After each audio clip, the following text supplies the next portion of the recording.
Hello, we're going to have a little screencast here on how to think about historiography as a conversation, and more particularly to look at ways to recognize the different voices in the text. In our assignment, I'm asking you to focus on our authors, the authors and their arguments. But what you're going to see in a lot of texts are that the authors are engaging with other voices, other historians. That's what historiography is, that's that conversation. So I want to kind of show you some ways to spot the conversation and to recognize the author's voice in all of this. Here's a couple of pages from an essay by an historian from Queen's University by the name of Jane Arrington, and this is an essay she wrote on female immigration in 19th century British North America. I just want to show you kind of what's going on here and where the different voices are showing up. So she begins the essay here with a song from the 19th century which characterizes it's a popular song from the 19th century that characterizes immigration and what's going on and the expansion of the empire and settlement as building Britishness abroad and those kinds of ideas. And what she emphasizes here is that these are stories that are helpful for understanding popular conceptions of empire and how people understood empire and colonialism in the 19th century. Except what this is an essay on female immigration, so she also highlights another point. She says the heroes of those tales are men. And so she points out that it acknowledges women, wives, families, those kinds of things. But the women are seldom leading players. They're seldom the ones kind of playing the dominant role. In fact, she says that recent scholarship, she's pointing to the literature, shows some roles for women.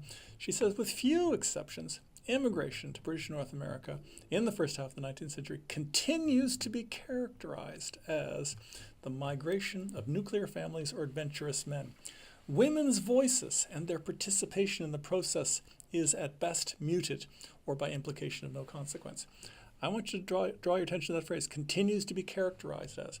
What she's pointing to there is that historians tell the tale in that manner. She says here, some historians are seeing something different, but not much. Generally, we're still seeing that as the story.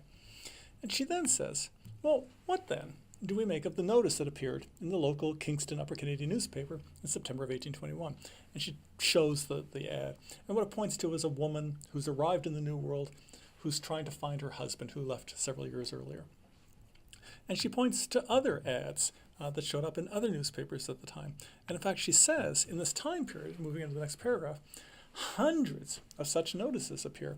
And in some cases, they're there to do work. Some cases, they're looking for their husbands or family members or so on.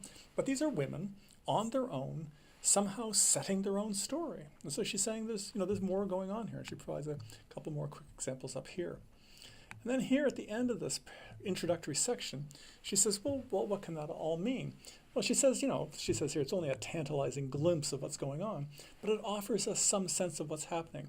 And it shows that we see craftswomen, we see people seeking their own, women and men seeking their own success in the colony. And she says, finally, to kind of conclude all of this, she says, that they include tantalizing hints of immigrants' expectations of the New World and suggest that although absent in the imperial discourse, women were actively engaged in the colonial project. In other words, they're part of the story too. They are leading the charge. And we can get into a conversation about whether that's a good thing or a bad thing with our focus on what colonialism has done to indigenous people. We might say, well, maybe that's not such a good thing. But that's not the point here. The point here is how we describe immigration, how we describe immigrants at this time period has been a male exercise. And what Jane Arrington is saying is, well, I've got a pile of evidence that shows that, in fact, women played a much more active and dynamic role than we thought in the past. So there's some ways to look for voices in the text. Here's some primary source voices. Here are some historiographical voices, other historians. And here's our historian, the one we're reading, telling you her perspective on this story.